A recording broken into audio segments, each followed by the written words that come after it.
పదాభివందనం. నేను ధర్మం నుంచి వచ్చానండి. స్వామి మీరు ఇంతకుముందు చెప్పారు, సంతోషం వస్తే ఉప్పొంగిపోవడం, దుఃఖం వస్తే నా అంత బాధ లేదని. దాన్ని సమతుల్యం చేసుకోవాలంటే ఏం చేయాలి? సాధన పెంచుకుంటే అన్నిటికీ ఒకటే టాబ్లెట్, 360 రోగాలకు ఒకటే క్రియా టాబ్లెట్. అంటే క్రియ చేస్తే అయిపోయాయి, సమత్వం యోగం వచ్చేది, అన్ని సమంగా తీసుకునే శక్తి కలుగుతుంది. అంతనా? కనుక ఇప్పుడు సేవ చేస్తే పుణ్యం పెరుగుతుంది. స్వయం సేవ అంటారు క్రియని. అంటే నీవు సేవ చేసుకోవడం, ఆత్మకు సేవ చేసుకోవడం. క్రియ చేస్తే మనకు మనం ఆత్మ ఉద్ధరణ చేసుకుంటాం. మనకు మోక్ష స్థితి, మనకు ఆరోగ్యం వస్తుంది, మనశ్శాంతి వస్తుంది, మోక్షం పొందుతాం. మనం సాధన చేసుకుంటే ఆరోగ్య సమస్యలు పోతాయి, సుఖ దుఃఖాలు బ్యాలెన్స్ చేయగలుగుతాము. ఎన్ని దుఃఖాలు వచ్చినా తట్టుకుంటాం, ఎన్ని సంతోషం వచ్చినా తట్టుకుంటాం. సహనం పెరుగుతుంది. ఇంత చిన్న పిల్లవాడు మా మమ్మీ మీద చాలా కోపం వస్తుంది, ఎలా తట్టుకుంటుంది మరి ఫీల్ అవుతుందేమో నేను అంతే అంటాను.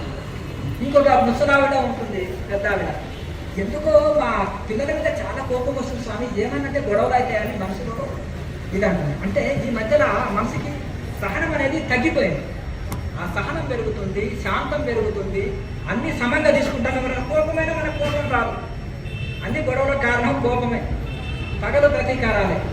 ఎవరైనా మనల్ని దూషించినా పట్టించుకోం, ఎవరైనా పొగిడినా మనము తోడి ఏం చేస్తారో మనతో పనులు చేయించుకుంటారు. మన అంతా కూడా మనం ఇచ్చేది బాగా ఇలా గ్యాస్ కొడుతున్నారు అంటారు. అప్పుడు ఏం చేస్తారు, మనం ఉబ్బిపోయి మనని వాడుకుంటారు. అట్లా కూడా దాన్ని బ్యాలెన్స్ ఇవ్వాలి. మనం వివేకం పెరిగి అది బ్యాలెన్స్ చేసుకోగలగాలి. మనం అట్లా పొగిడినా కానీ తెగిడినా రెండు సమానంగా తీసుకోగలగాలి. విచారణ చేయాలి. విచారణ తోటి ఇది మనకు సాధ్యమవుతుంది. ఇంకొకటి సాధనని పెంచుకున్నప్పుడు అన్ని సమతుల్యంగా తీసుకునే శక్తి పెరుగుతుంది. ఇంకెవరైనా ఉన్నారా? మీ సందేహాలు ఏమైనా ఉంటే అడగండి.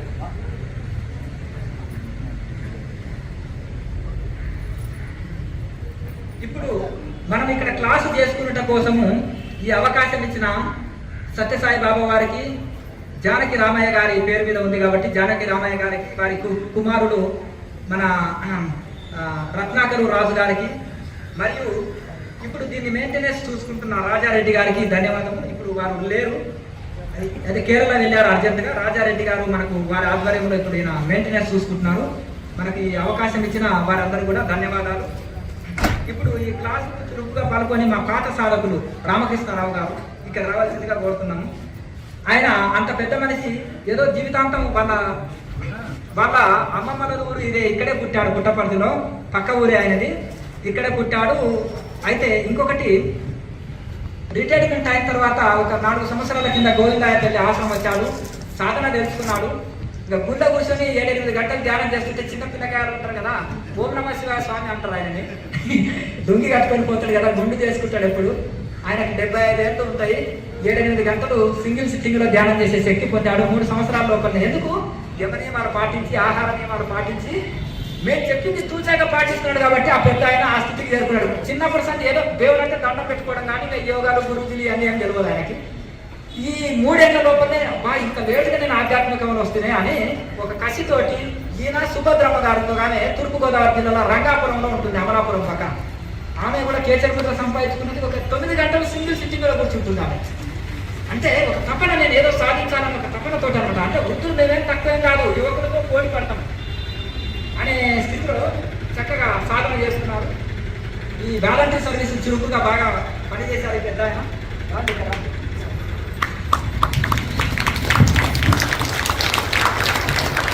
సాధనమే కాబట్టి కాకుండా సేవ, భక్తి సాధన సేవ. మన కేఎన్సి, మన యొక్క ఆశ్రమ సిద్ధాంతం భక్తి సాధన సేవ. సత్యసాయి బాబా వారు కూడా ఇదే చెప్పారు, అంతేనా కదా? భక్తి సాధన సేవ.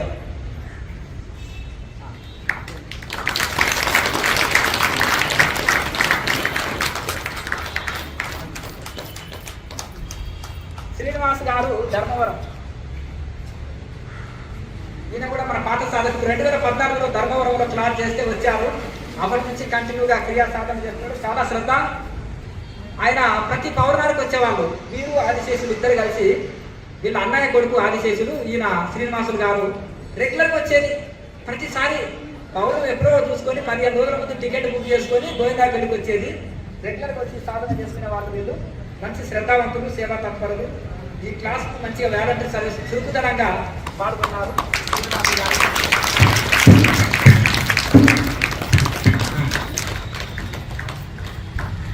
ఆదిశేషులు గారు వాళ్ళ అన్నయ్య కొడితే ఇద్దరు కలిసి వచ్చేవాళ్ళు. 1-2 సార్లు క్యాన్సర్ వచ్చి హోమంలో కూడా కూర్చున్నారు. హోమాలు కూడా ఉంటాయి, అందరూ పుస్తకాలు కూర్చోవచ్చు. హోమాల పూజల్లో కూడా క్రియా సాధన చేసే వాళ్ళకు వేరే హోమం కాదు, ఇదే క్రియనే యజ్ఞం, యోగ యజ్ఞం అంటారు. ఇది మంచిది. అందరూ ఒకసారి. తర్వాత మనకు సుబ్బరాజు గారు వీరు కూడా ఒకసారి వచ్చి క్లాస్ చేశారు గోవిందాపల్లిలో. ఇక చురుకుగా పాల్గొని మనకు ఇక్కడే ఉంటారు. బాబా సేవలో ఉంటున్నారు. బాబా శిష్యుడినా భార్యభర్తలు జీవితం అంకితం చేశారు. ఇక స్వామి కూడా సాధన చేశారు కదా, సాధన ధ్యానం చేసుకొని స్వామి కూడా ఒప్పుకుంటారు కాబట్టి ధ్యానంలోకి వచ్చి నేర్చుకొని సాధన చేస్తున్నారు. ఇక ప్రశ్న జవాబులో రండి. అక్కడ మంచి ఇంకా మీకు ఏమైనా సందేహాలు ఉంటే అడగండి. అందరూ ఎందుకంటే సందేహం అనేది నెత్తి మీద బరువులు ఉంటుంది. ఆ బరువుని మనం కిందికి దించుకుంటే తేలిక అవుతుంది. అది కష్టాలు పోతాయా లేదా అనుకున్నాడు. నేను ఎప్పుడైతే పోతాయి కష్టాలు అనుకుంటా నేను బ్రహ్మంగాన్ని నమ్ముకొని ఆయన కలుసుకుంటూ ఉండేవాడు. ఒక తోటలో ఉంటున్నాను. ఒక పాము వచ్చి నేను పడుకున్నాను. అది జ్ఞాపం లేదు. నేను వచ్చి నీళ్ళు కప్పుకుంటూ వచ్చాను. అది ఏమిటి కోసమో నీళ్ళు కప్పుతుందో ఏమిటో తెలుసుకున్నాను. ఒకటి, కొంతమంది 10 అంతస్తుల బిల్డింగ్ మీద ఉంటబడి హాస్పిటల్లో నెల రోజుల నుండి బయటకు వచ్చి ఆరోగ్యంగా పనులు చేసుకుంటారు. కొంతమంది పోత బోర్లు పడితేనే చనిపోతారు. అంటే అయ్యా ఆయుష్ ఉంటే ఏదో దేవుడు రక్షించకపోదునా అంటారా? ఇక్కడ కింద తట్టుకొని బోర్లు పడిన ఆయన చనిపోయాడు, 10 అంతస్తుల నుంచి పడిన ఆయన మాత్రం బతికిండు. అంటే మన యొక్క ఒకటి, ఎందుకంటే మనకు ఏదైనా అది విషపాము, మనకు ఆయుష్ అయిపోతే కాటేస్తుంది. అర్థమైంది కదా? మనకు ఆయుష్ అయిపోలే కాబట్టి, పుణ్యబలం ఉంది కాబట్టి అది వద్దకు వచ్చినా ఏమనలేదు. అంతే కదండి. మనం అనుకుంటాం కానీ కనిపించిన పాము అంటే ఎందుకు భయపడాలి? ఆశ్రమంలో అలా వస్తూ పోతుంటాయి, ఎప్పటికీ ఏమనవు. మనం దాని దగ్గరకు వచ్చి తెలియక తోక దొక్కుతానో చీకట్లో దానికి ఏదైనా అపాయం తలపెడితేనే మనం తిరిగి అపాయం చేస్తుంది. కానీ వాటి జోలికి వెళ్ళినంత వరకు ఏమీ చేయవాలి. మన పాము అంటే ఏంటంటే అది కలిసేది కదా, అది ఎందుకు కరవలేదు, నాకు పడగెందుకు పట్టింది అనేది అనుమానం. ఇక్కడ అర్థమైంది కదండి. అన్ని కరవండి, దానికి అపకారం చేసి ఇంకోటి యాక్షన్ రియాక్షన్. జంతువుల్లో ఒక పొడిసే ఎత్తు ఉంటుంది, దాన్ని చూసి మమ్మీ అన్నం అనుకోండి, అది ఇలా ఉంటుంది, భయపడుతుంది. జంతువు గుణం ఏంటంటే భయపడుతుంది. 4 అడుగులు వెనకేస్తుంది ఎత్తు, మక్క పొడవడానికి వస్తుంది. జంతువు గుణం భయపడము, భయపెట్టడం. పాము కూడా చూడండి, మనం ఎవరైనా పోతే వెనక్కి తగ్గుతుంది, మన పుస్తకం అంటుంది. అంటే జంతువు గుణం భయపడుతుంది బదులు తర్వాత భయపెడుతుంది. ఎందుకంటే దాని లోపల భయం ఉంది కాబట్టి భయపెడుతుంది. అది యోగి గుణం భయపడడు, భయపెట్టడు. లోపల ఉంటే కదా భయం. మీ ఇంట్లో పప్పన్న ఉంది, అదే పెడతారు, ఇంకా వేరే పెట్టరు, అదే వండుకున్నారు కాబట్టి. అంటే మన దగ్గర ఏది ఉందో అదే పెడతాము. లోపల భయం ఉందనుకో ఇతరులకు భయం పెడతాము. ఎవరైనా ఇతరులని బాగా భయపెడుతున్నారంటే అతను తిరిగి వాళ్ళని గుర్తుపెట్టుకోండి. ఎందుకంటే లోపల బాగా భయం ఉంది కాబట్టి ఇతరులకు పెడుతున్నారు. ఎవరైతే నిర్భయం ఉందనుకో, ఒక యోగి ఋషి ఉన్నాడు అనుకోండి, ఆయన భయపడడు, భయపెట్టాడు. లోపల భయం లేదు కాబట్టి ఇతరులకు పెట్టాడు. స్వామి నమస్కారం. నమస్తే సార్. నా పేరు ధనలక్ష్మి, మా ధర్మవరం నుంచి వచ్చినాను స్వామి. నేను 6-7 సంవత్సరాలుగా ధ్యానం చేస్తున్నాను. భూమధ్యంలో దృష్టి పెట్టి ధ్యానం చేసినాను స్వామి. ఆ చేసినప్పుడు ఏమైతుందంటే నాకు కొత్తగా తిరగడం, కింద పడిపోవడం అట్లా జరుగుతుంది. ఇది 4-5 సంవత్సరాలుగా నాకు ఉంది స్వామి. డాక్టర్ దగ్గర చూపించుకున్నా ఇది ఏ ప్రాబ్లం అయితే లేదంటున్నారు.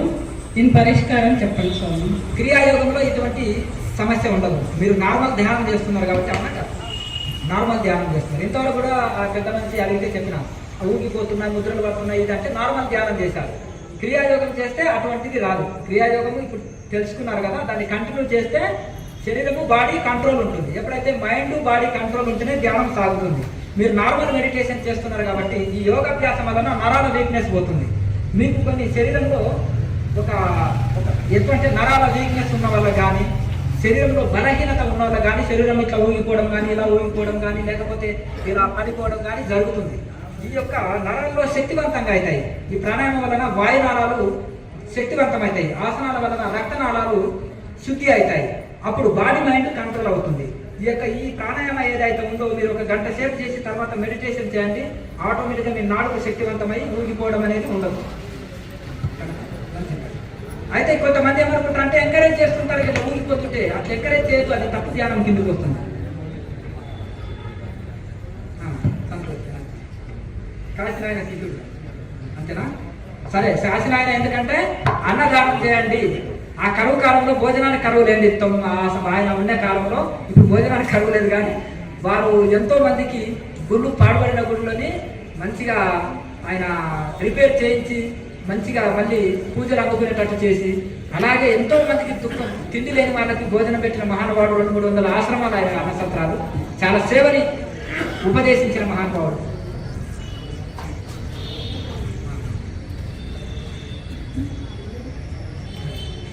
గురుగారు నమస్కారం అండి. నా పేరు సౌమ్య, నేను బెంగళూరు నుంచి వచ్చాను. నేను లాస్ట్ సెప్టెంబర్ ఒక 1 year నుంచి మీ యూట్యూబ్లో మీ వీడియోస్ చూసి క్రియా యోగా చేస్తున్నానండి. కాకపోతే లేదండి, రికార్డెడ్ చూసి చేస్తున్నాను. కానీ నాకు కేచరి ముద్ర కూడా వచ్చింది నవంబర్లో కేచరి ముద్ర వచ్చింది. కాకపోతే ఒక 2 months కంటిన్యూస్గా క్రియాయోగా చేస్తున్నప్పుడు నాకు ఇక్కడ నొప్పిగా ఉంది. అది నేను చేయడంలో ఏమైనా తప్పు చేస్తున్నానో ఏంటంటే శ్వాస కూడా అప్పుడప్పుడు నేను దీర్ఘంగా తీసుకోవాల్సి వస్తుంది.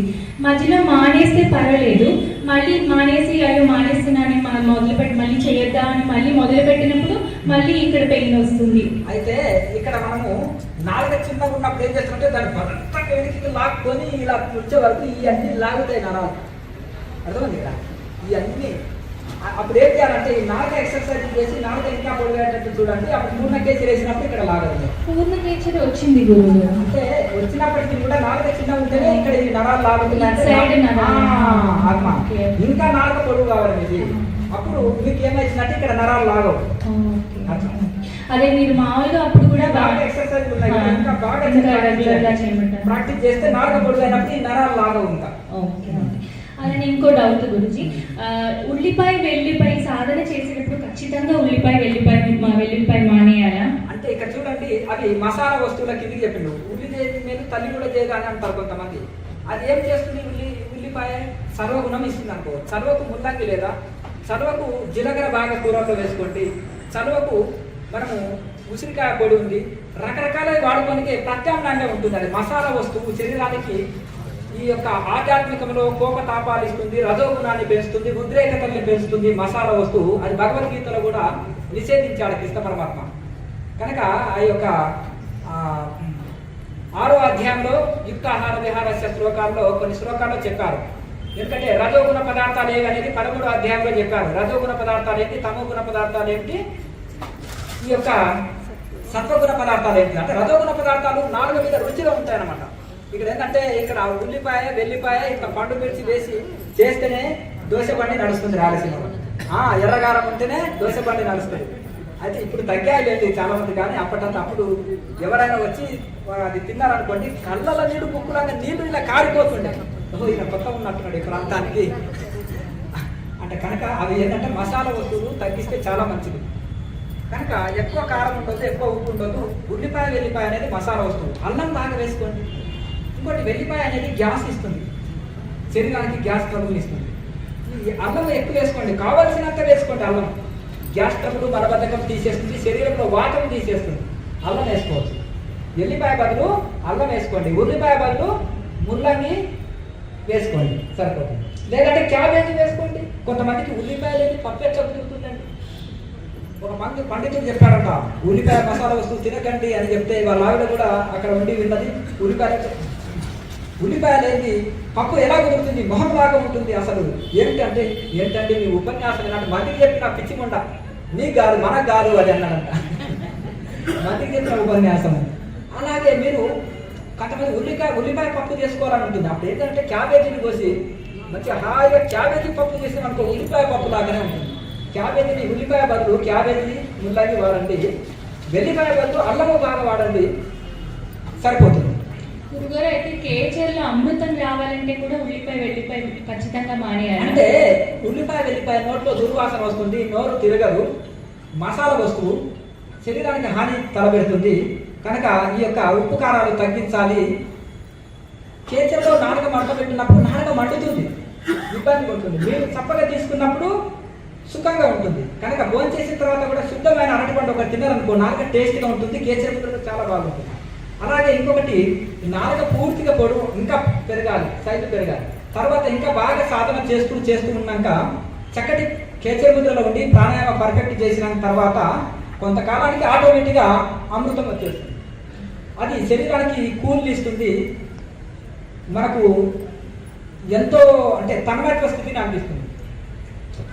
ఇంకొక డౌట్ గురు, అయితే అందరూ ఇప్పుడు కలియుగం అంటున్నారు కదా, కానీ నేను శ్రీ యుక్తేశ్వర్ గిరి గారి పుస్తకంలో చదివాను, కలియుగం అయిపోయింది, ద్వాపర యుగం వచ్చేసింది, ఇప్పుడు ద్వాపర యుగంలో ఉన్నామని. అది ఏది కరెక్ట్ అంటారు? కలియుగంలోనే ఉన్నామా లేకపోతే అది అయిపోయి ద్వాపర యుగంలో వచ్చామా మనం? కలియుగంలో కృతయుగంలో నరులు ఉంటారు, కృతయుగంలో కూడా కలియుగం నరులు ఉంటారు. హిరణ్యాక్షుడు, హిరణ్యకశపుడు, రావణాసురుడు వారి కలియుగం మనుషులు కృతయుగంలో పుట్టారు. ద్వాపర అంటే కృతయుగంలో హిరణ్యాక్షుడు, హిరణ్యకశపుడు కృతయుగంలో ఉన్నారు. మరి ద్వాపర యుగంలో రావణాసురుడు ఉన్నాడు.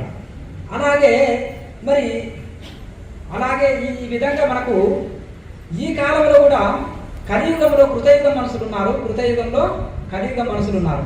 ఎవరైతే దైవారాధన చేసుకుంటూ శాంతయుతంగా సాత్విక భావనలతోటి దయా దాక్షిణ్యం కలిగి దాన ధర్మం చేస్తూ మంచి గుణాలతో దైవారాధన చేస్తూ తోటి జీవులకు హాని లేకుండా సర్వజీవులకు మేలు చేస్తూ ఉన్నారనుకోండి, వీళ్ళంతా కృతయుగం మనుషులే.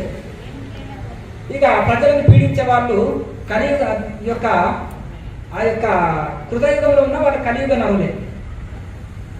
అట్లా క్యారెక్టర్ని బట్టి యుగాన్ని మనం నిర్ణయం చేయాలి తప్ప, అంటే కాకపోతే కృతయుగంలో సత్యాత్ములు ఎక్కువ ఉన్నారు, అధర్మము తక్కువ ఉన్నది. కలియుగంలో అధర్మం ఎక్కువ ఉంటుంది, సత్యనిష్టాపరులు తక్కువ ఉంటారు.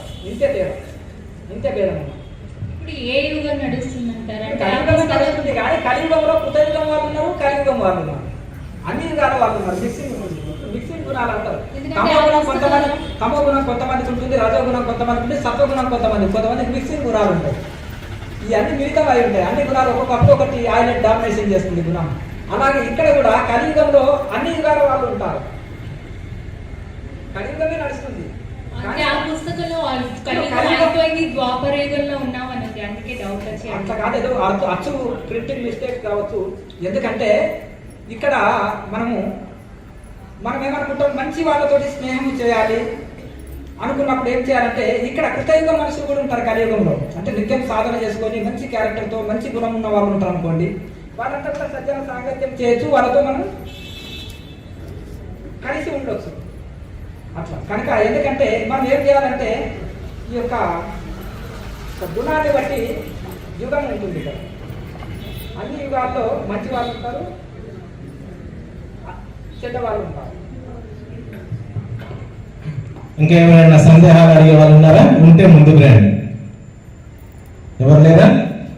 సంతోషం. అయితే ఇక్కడ చూడండి, ఎవరైనా వచ్చి ఇక్కడ నిలబడవచ్చు, నేను కంటిన్యూషన్ మాట్లాడుతుంటాను. అయితే నిత్య జీవితంలో ఆధ్యాత్మిక సాధనలకు వచ్చినప్పుడు మన జీవన విధానం ఎలా ఉండాలి? నిత్య జీవితంలో యోగము, నిత్య జీవితంలో ఆహారపు అలవాట్లు, నిత్య జీవితంలో హ్యాబిట్స్, మన యొక్క అలవాట్లు. ఇప్పుడు నిత్య జీవితంలో యోగము చెప్పుకున్నాం. నిత్య జీవితంలో ఇంతవరకు యోగం ఎట్లా ఉపయోగపడుతుంది మనం ప్రారంభ ఉపన్యాసంలో చెప్పుకున్నాం. ఎందుకంటే ఆరోగ్యం సరిలేదు, మానసిక ప్రశాంతత లేదు, మోక్షం కావాలని కోరిక ఉంటుంది. ఈ 3 లాభాలు యోగం ద్వారా మనకు అందుతాయి. నాడి మండల శుద్ధి అవుతుంది, ఆరోగ్యం లభిస్తుంది, మనసుని నిలకడ చెంది భగవంతుని ద్వారా లయం చేసేటువంటి యోగము ఉపయోగపడుతుంది. ఇప్పుడు ఉదయం తెల్లవారుజామున 3 నుంచి 6 వరకు మనకు ఏ డ్యూటీలు ఉండవు. ఉదయం అయితేనే మనకు డ్యూటీలు ఉంటాయి. ఆ టైంలో 1 గంట సాధన. సాయంత్రము 5 లోపలనే గవర్నమెంట్ జాబ్, మనకు ఉద్యోగం ఏది ఉన్నా కానీ 6 లోపల మనకు ఏ డ్యూటీలు ఉండవు. 6 నుంచి 9 లోపల చల్లటి వాతావరణం ఉంటుంది. సూర్యుడు ఉన్నప్పుడు హీట్ ఉంటుంది వాతావరణం. ఇది సూర్యుడు వెళ్ళిపోయిన తర్వాత, సూర్యుడు రాకముందు చల్లటి వాతావరణము, యోగానికి అనుకూలమైన వాతావరణం. అప్పుడు మనకు డ్యూటీ కూడా ఉండదు. ఆ టైంలో మనము సాధన చేసుకోవాలి. అయితే తెల్లవారుజామున 3 నుంచి 6 లోపల 1 గంట, సాయంత్రం 6 నుంచి 9 లోపల 1 గంట సాధన చేసుకోవాలి.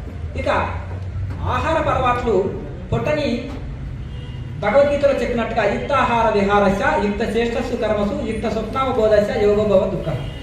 అంటే సమస్త దుఃఖాలని దూరం చేసే యోగము మనకు వంట పట్టాలంటే ఏం చేయాలంటే యుక్తాహార విహారాలని పాటించాలి. అంటే మితాహారమే తీసుకోవాలి, మితంగానే మాట్లాడాలి, మిత వ్యవహారమే నడపాలి, మితమైన నిద్రనే పోవాలి. ఎక్కువ నిద్రపోతే ఏంటంటే ఒళ్ళు బరువెక్కి ఇంకా అలసట కూడా వస్తుంది. చూడండి, ఒళ్ళలో బరువెక్కిపోతుంది బాగా ఎక్కువసేపు నిద్రపోతే కూడా.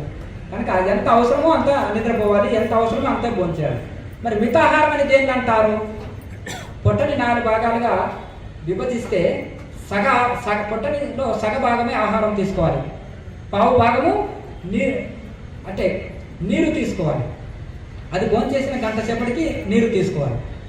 ఇంకొక పావు భాగము ఖాళీగా వదిలిపెట్టాలి, శ్వాస తీసుకొని వదిలిపెట్టు, శ్వాస కోసం.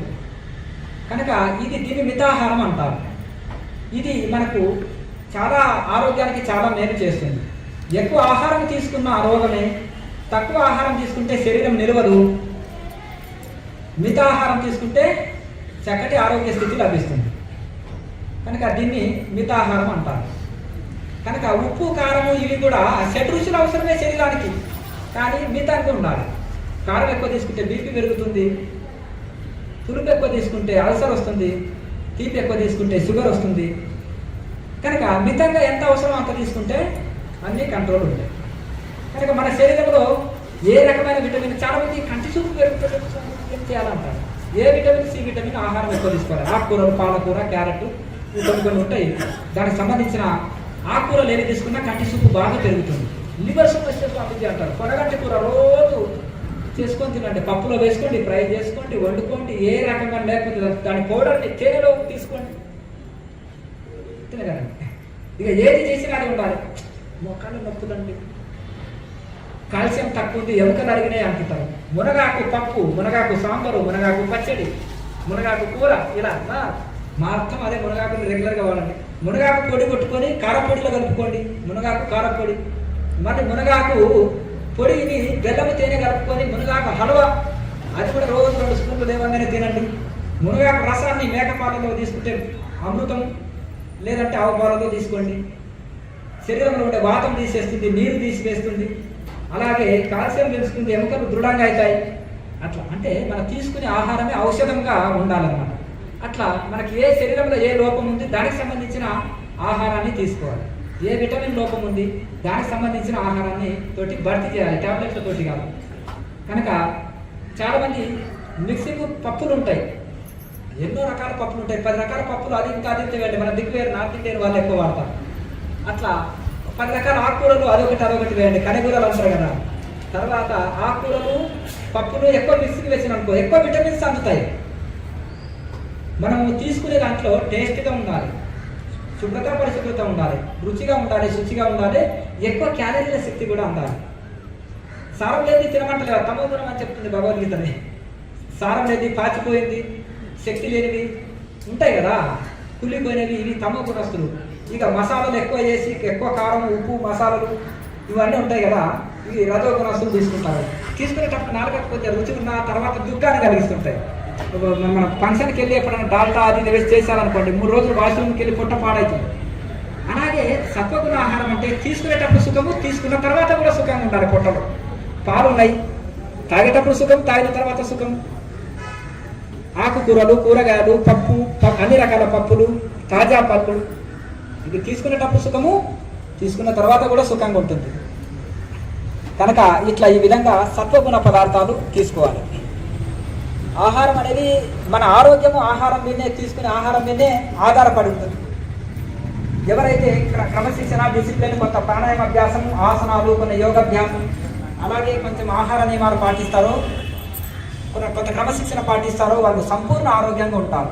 కొంతమంది పెద్ద వయసు వాళ్ళైనా హెల్తీగా ఉంటారు, కొంతమందికి చిన్న వయసులో అన్ని జబ్బులు వస్తుంటాయి. మనము పూర్వకాలంలో ఒక 20 సంవత్సరాల కింద పెట్రోల్ బంకులు ఇన్ని లేవు. ఏదో షాపులో రోడ్డు మీద పెట్రోల్ పోయించుకున్నాం అనుకో, ఏమవుతుంది, పొగ ఎట్లా వస్తుంది, అంటే గ్యాస్ కలుపుతుంటాయి. కల్తీ పెట్రోల్ తోటి విద్యను తొందరగా పాడవుతుంది. అలాగే కల్తీ భోజనం తోటి రోడ్ సైడ్ ఫుడ్ ఉంటుంది కదా, స్ట్రీట్ ఫుడ్, జంక్ ఫుడ్ అంటారు. ఆ జంక్ ఫుడ్, స్ట్రీట్ ఫుడ్ తోటి ఆరోగ్యం పాడవుతుంది. మా ఆలోచిస్తే బట్టి బాగుంటామండి అంతే కదా. బయట రోడ్డు మీద అయితే చెమట వేయరు, పురుగులు ఉండవు. ఇక వారం రోజుల కింది నూనె అదే వాడుతూ ఉంటారు, ఈగలు వాలిన, దోమలు వాలిన, అది అన్నీ ఉండవు కదా. కనుక అట్లా ఆ విధంగా మనము రకరకాలుగా ఇది ఉంటుంది. ఇప్పుడు బయట చపాతీ తిన్నామనుకోండి, మురిగిపోయిన కోడిగుడ్లు, మురిగిపోయిన అరటి పండ్లు వేసి ఇక తొక్కుతుంటారు కాళ్ళతోటి. ఇక వారానికి చేసి పెట్టినామనుకోండి, ఓవెన్లో పెట్టేస్తే హీట్గానే ఉంటుంది ఎప్పుడు చూసినా కానీ. ఇక అర్ధరాత్రి 12ంటికి పోయినా 2 గంటలకు పోయినా హీట్గా పెట్టేస్తుంటారు. అది నెలకింది సర్ది పెట్టాలని తెలియదు. అట్లా ఆ విధంగా ఆ యొక్క ఇది అనమాట. ఎప్పుడైతే ఫ్రిడ్జ్లో వచ్చిందో సర్ది పెట్టాలి. ఇక అది వచ్చిన తర్వాతనే అన్ని రోగాలు వస్తున్నాయి మనిషికి. సాధ్యమైనంత వరకు ఫ్రిడ్జ్ వస్తువులు వాడకూడదు. రాత్రి సల్లన్నం మిగిలితే అడుక్కునే వాళ్ళు వస్తే పెట్టేవాళ్ళు. ఇంకా పుణ్యం వచ్చేది, నాకు ఆరోగ్యం రక్షింపబడేది. వాళ్ళు రాకుండా అయిన తర్వాత ఈ ఫ్రిడ్జ్ ఎప్పుడైతే వచ్చిందో, మంచి కూర అండి రేపు తినొచ్చు అని ఫ్రిడ్జ్లో పెట్టామనుకోండి, ఇక వాళ్ళకి పుణ్యము వస్తలేదు, మళ్ళీ పైగా రోగం వస్తుంది. వాళ్ళు కూడా అమ్మ ఫ్రిడ్జ్లో వచ్చినాక మనకు పెట్టకుండా అయిపోయినని వాళ్ళు రాకుండా అయింది. అర్థమైందా? కనుక 2 నష్టాలు జరుగుతున్నాయి. పుణ్యం వస్తలేదు, అటు ఆరోగ్యం పాడవుతుంది. ఎంత మంచిదైనా పూర్వీకులు చూడండి, మిగిలింది అక్కడ అడుక్కునే వాళ్ళకి పెట్టేసేయండి అని పెట్టేవాళ్ళు. అట్లా కనుక ఈ విధంగా మనము ఆరోగ్యాన్ని రక్షించుకోవాలి. కనుక భోజనం చేసిన 1 గంట తర్వాత నీరు తాగాలి. ఇంకొకటి, వరి అన్నంని బాగా తింటున్నారు, అందులో షుగర్ లెవెల్స్ ఎక్కువ ఉన్నాయి. పూర్వకాలంలో చూడండి, ఇవి మిల్లెట్స్ ఉంటాయి, అవి రాగులు, కొర్రలు, ఆరకలు, సామలు, ఇవన్నీ బాగా పండించేవారు. సాధ్యమైనంత వరకు ఇవి పచ్చజొన్న రొట్టె ఉంటుంది. పచ్చజొన్న సంకటి కానీ పచ్చజొన్న రొట్టె తింటే మోకాళ్ళ నొప్పులు రాదు, గ్యాస్ ట్రబుల్ ఉండదు, షుగర్ ఉండదు.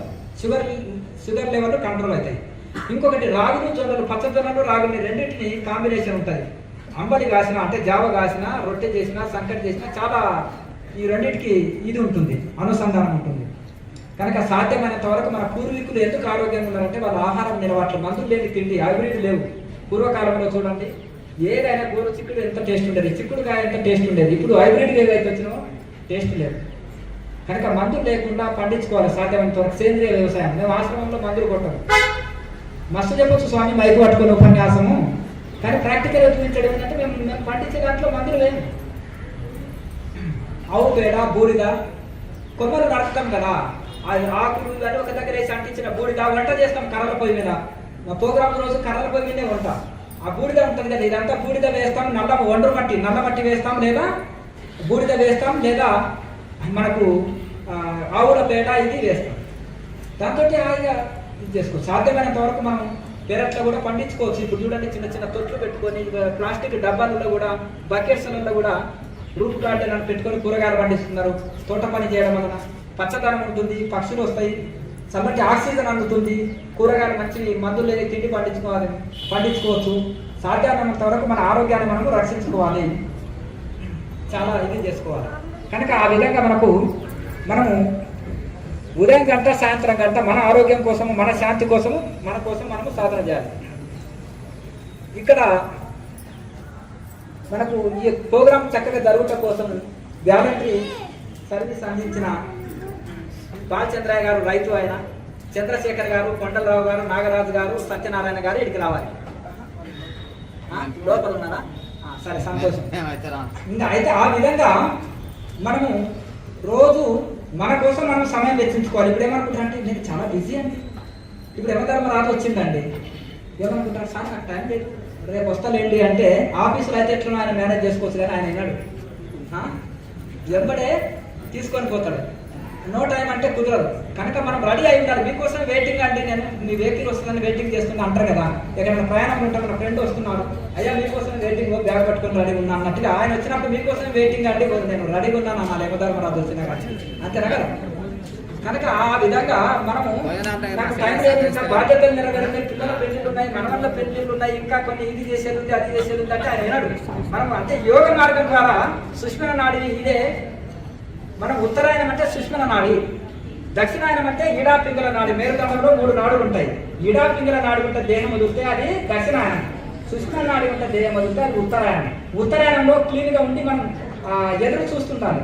ఎప్పుడంటే అప్పుడు పరమాత్మలో లీనమై మోసే స్థితి అందుకుంటాను. పూర్వకాలంలో చిన్నప్పుడు పెళ్ళిళ్ళు కదా, పెళ్ళి అంటే సంబరపడేవాళ్ళు, కొత్త బట్టలు, కొత్త అత్తగారు, మంచి ఇవి ఉండేది. తర్వాత ఇది ఏంటంటే యోగికి మరణం అంటే సంబరం, ఎందుకంటే మోక్ష స్థితిని అందుకుంటాడు. ఉప్పు బస్తం వచ్చేవాడు కాక బరువే. రమణ మహర్షి అంటాడు, యోగులకు ఎక్కువ కాలం బ్రతకాలని ఉంటుంది, అంటే బ్రహ్మజ్ఞానము వచ్చిన తర్వాత ఉప్పు బస్తలాకనే శరీరం వేయడం. అట్లా అందరూ ఇంకా భోజనం చేసుకోండి. మంచిగా రోజు సాధన చేసుకోండి. కేఎంసీ ఛానల్లో ప్రాక్టికల్ వీడియోలు ఉన్నాయి, లైవ్ క్లాసులు వస్తాయి. దాని ప్రాక్టికల్ వీడియో ముందు పెట్టుకొని రోజు ప్రాక్టీస్ చేయండి. తర్వాత ప్రశ్న జవాబులు వీడియో చూసుకొని మీ సందేహాలు తొలగించుకోండి. అప్పుడప్పుడు క్లాసులు జరిగినప్పుడు అటెండ్ కావాలంటే అటెండ్ కాండి. రోజు సాధన చేసేది తరించండి.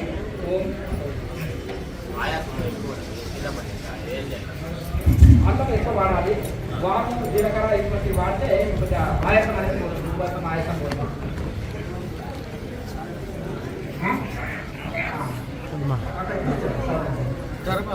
వీళ్ళందరూ